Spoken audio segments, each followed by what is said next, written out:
अस्सलाम वालेकुम जी, कैसे हैं आप? उम्मीद है आप सब ठीक होंगे। अल्हम्दुलिल्लाह हम सब भी ठीक हैं। तो जी हम जा रहे हैं बच्चे को स्कूल छोड़ने।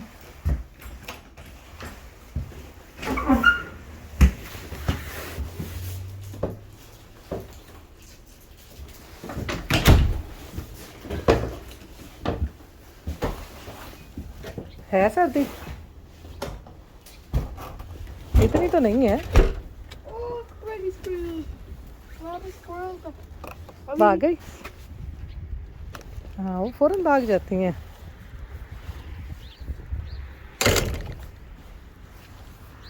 वेदर देखें जी बाहर का, इतना ज़बरदस्त बाहर का वेदर है।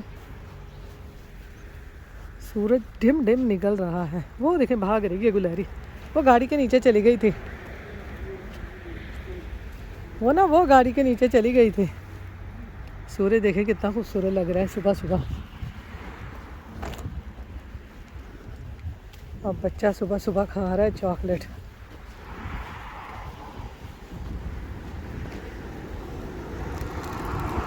बसें आ रही हैं, जा रही हैं। वो मई भी हमारे साथ ही निकलती होती है। देखो वो गाड़ी गर्म कर रही है। इसकी बच्चियाँ पता नहीं आपकी क्लास में हैं? हाँ, पता नहीं किसकी क्लास में है। अच्छा, मैंने समझा शायद इसकी बेटियाँ जो हैं वो आपकी क्लास में हैं। वो देखो, वो देखो, कहाँ पे? वो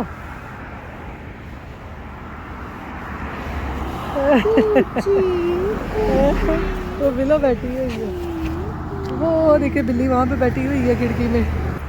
अब्दुल की दोस्त बिल्ली जो है वो उसके खिड़की में बैठी बाहर देख रही है। इंस्पेक्शन कर रही है, केड़ी गड्डी आ रही है, केड़ी गड्डी जा रही है। नहीं बैठी हुई है, बैठी। हाँ नहीं तो मैं क्यों ऊपर जाऊंगी। तो चलें आज पैदल मार्च करके इसको स्कूल छोड़ के आते हैं, क्योंकि आज ना सर्दी कम है। वरना तो 2 दिन ऐसे था जैसे ना फ्रीज़ हो जाना है, हमारी यहाँ कुल्फियाँ बन जानी हैं। 2 मिनट बाहर खड़े हों ना तो हमारी जो है ना वो स्टैचू बने हो हम। इतनी सर्दी है यहाँ पे। आगे फिर आ रहा है संडे को ब्लिज़र्ड आ रहा है। यस। हाँ तो देखें कितने इंच फिर स्नो पड़ती है। इस दफ़ा तो इस साल ना ज़्यादा ही ये स्नो पड़ गई है। पिछले साल नहीं इतनी पड़ी थी। असी न्यूयॉर्क आए हैं तो स्नो कहती है हेलो, बर्फानी तूफान आने शुरू हो गए हैं। तो चलें अब्दुल को स्कूल छोड़ के फिर आपसे मिलते हैं। तो यहाँ पर जी जैसे ही मैं अब्दुल को स्कूल छोड़ के आई तो साथ ही मेरे हस्बैंड आ गए जॉब से। तो हमने थोड़ी सी ग्रोसरी करनी थी, तो यहाँ पर आ गए स्टॉप एंड शॉप पे। मैंगो आलिया ने भी अच्छा लगा सी। हाँ, और टेस्ट में शुरू से अच्छा होता मिठा। हाँ बस बाद चो हो जिहा हो जाता। मैं तो पीता नहीं है खैर। कार्ड फाड़ लो नहीं तुम नहीं लैनी, अंडे भी ले लेना।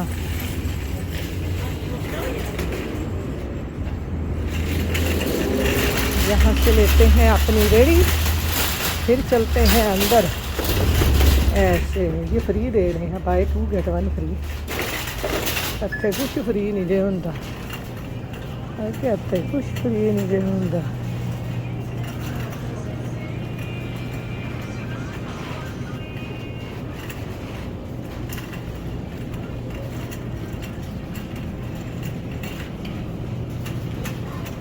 कहाँ गए मेरे हस्बैंड?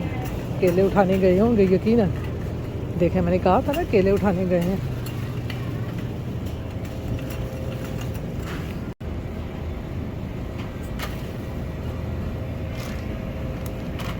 की है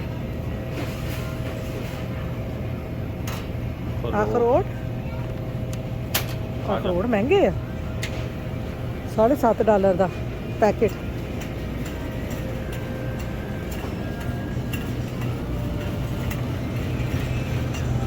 खरबूजा हम ना वो वहाँ से लेंगे जोन्स फार्म से। यहाँ पे महंगी हैं चीज़ें हर स्टॉप एंड शॉप पे।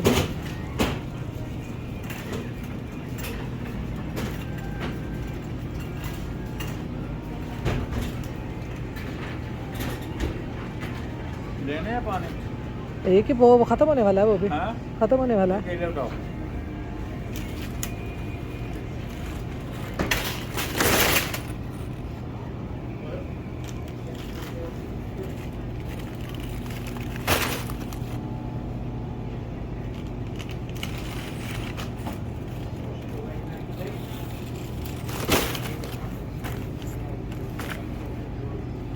ए हुण नीचे ना गिर जा। केड़ी दुकान खाली है?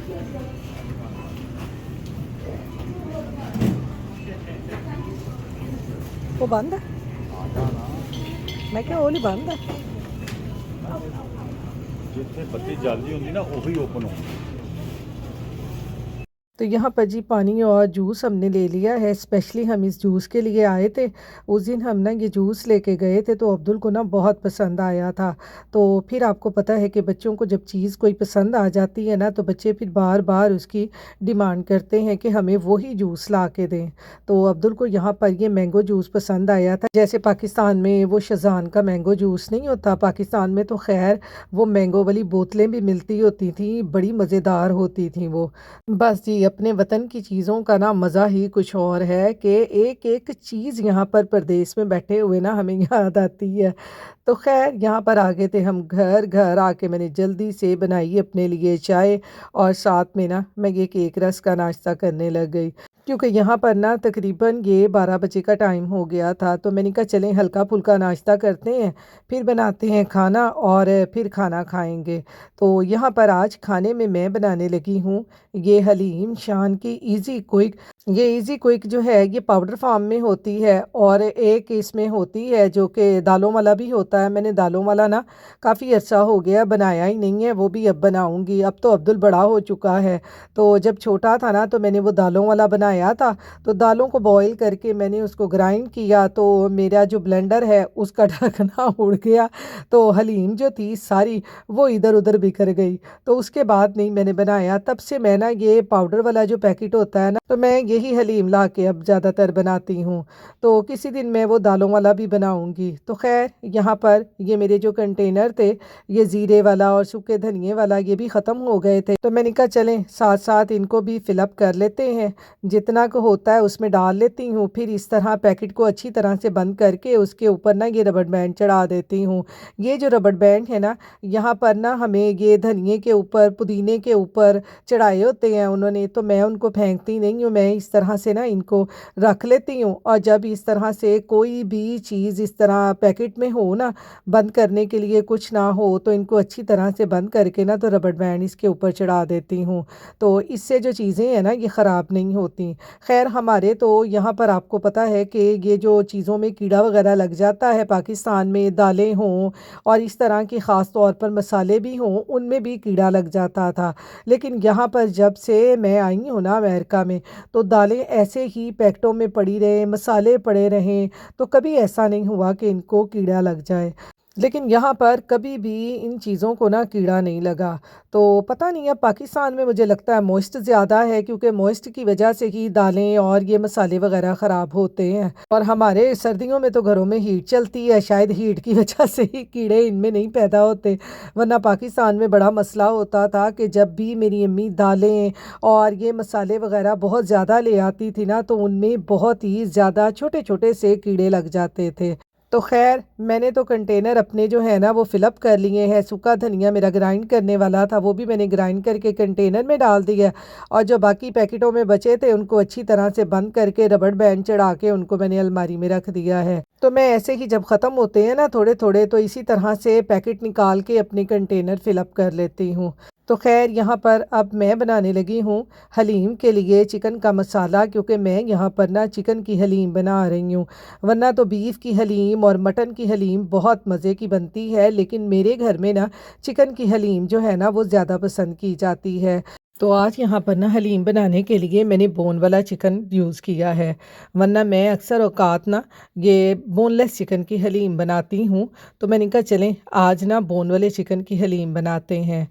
तो यहाँ पर मसाला चिकन का बनाने के लिए ना मैंने प्याज़ों को ब्राउन कर लिया था, फिर उसमें मैंने चिकन को डालकर उसको भी अच्छे तरीके से भून लिया, फिर लहसुन अदरक डालकर ना फिर मज़ीद चिकन की भुनाई कर ली। अब मैंने इसमें ये जो पूरा शान का पैकेट होता है ना हलीम के अंदर मसाले का, ये मैं पूरा ही यूज़ करती हूँ जब मैं एक पैकेट हलीम का बनाती हूँ। तो ये मसाला आपके एक पैकेट के हलीम में ना बिल्कुल सही रहता है, मज़ीद मसाले आपको यूज़ करने की ज़रूरत नहीं पड़ती। सिर्फ नमक का थोड़ा सा होता है कि कुछ लोग ज़्यादा खाते हैं और कुछ लोग कम खाते हैं ना, तो वो अपने हिसाब से डाल लें, बाकी मसाले इसमें डालने की बिल्कुल भी ज़रूरत नहीं होती।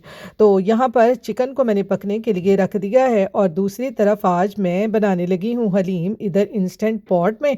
तो मैंने ये पूरा पैकेट जो दालों वाला पाउडर शेप में था ये इसमें डालकर और इसमें मैंने तकरीबन ये 3 बाउल जो है ना गर्म पानी के डाल दिए थे और फिर मैंने इसको अच्छी तरह से मिक्स कर लिया और मिक्स करने के बाद ना इसको मैंने प्रेशर लगा दिया ताकि ये जो पाउडर फॉर्म में भी दालें इसमें है ना ये अच्छी तरह से गल जाएं। आज मैं इंस्टेंट पॉट में बनाने लगी थी तो मैंने इसको भिगोया नहीं है, वरना ये जो है सारा पैकेट इसको मैं रात को ही भिगो के रख देती हूँ और सुबह उठ के ना फिर इसको मैं अच्छी तरह से बॉईल कर लेती हूँ। तो मैंने कहा चलें आज ना इंस्टेंट पॉट में इसको लगा के देखते हैं। तो यहाँ पर तकरीबन मैंने ना 27 मिनट लगा दिए थे इसको ताकि दालें जो है ना वो अच्छी तरह से गल जाएं।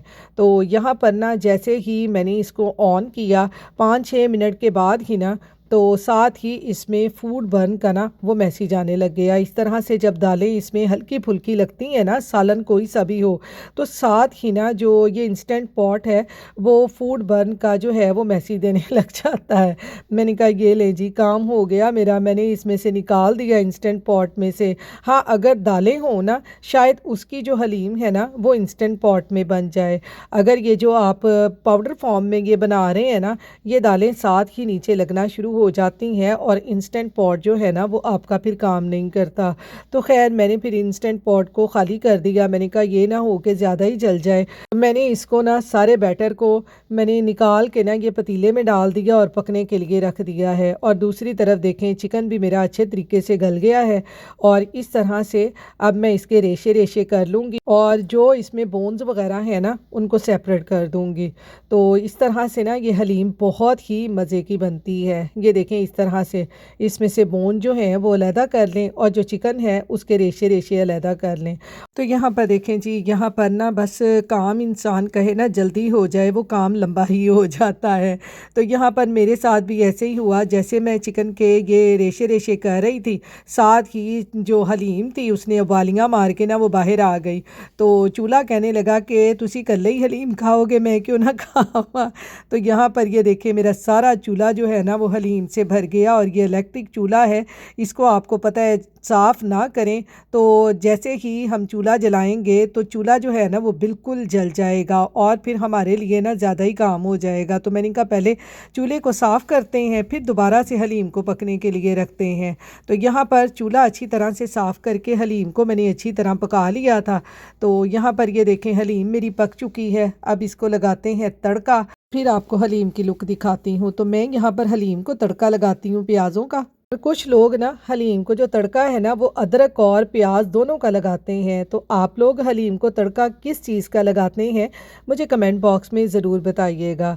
तो मैंने तो खैर यहाँ पर ना प्याज़ों का तड़का लगा दिया है हलीम को और यहाँ पर ये देखें हलीम हमारी जो है ना कितनी मज़े की बनी है।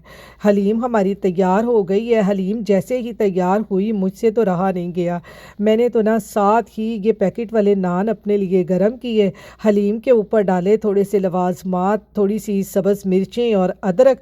तो चलें अब मैं अपनी गर्मा गर्म हलीम खाती हूँ नान के साथ।